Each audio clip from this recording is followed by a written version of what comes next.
আসসালামু আলাইকুম।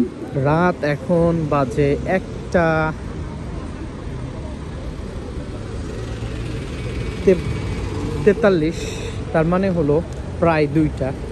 আমি এখন আছি হলো হোয়াইট চ্যাপেলে যে জিনিসটা গুরুত্বপূর্ণ, এখানে আপনি কিন্তু রাতের 1টা পর্যন্ত থাকতে পারবেন, তেমন মানুষ আছে।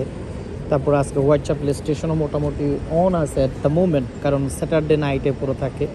আর এখানে হলো যে শপটা আছে সেই শপটা কিন্তু 24 ঘন্টায় খোলা থাকে।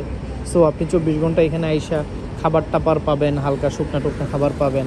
এবং সাথে সাথে আপনাকে আরেকটা মেইন যে জিনিসটা ইম্পর্টেন্ট, সেটা হলো আপনি রাতের 1টা পর্যন্ত কিন্তু এখানে ঘুরতে পারবেন।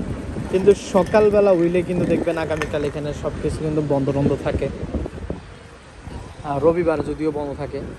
সো এটা কিন্তু আসলে অনেক মানে ভালো লাগার একটা যে সময়, যে আপনি রাতে 2টা বাজেও কিন্তু মানুষের মাঝে আছেন, মানুষ আছে আশেপাশে, বাট এনজয়মেন্টটা আর কি আপনি করতে পারেন।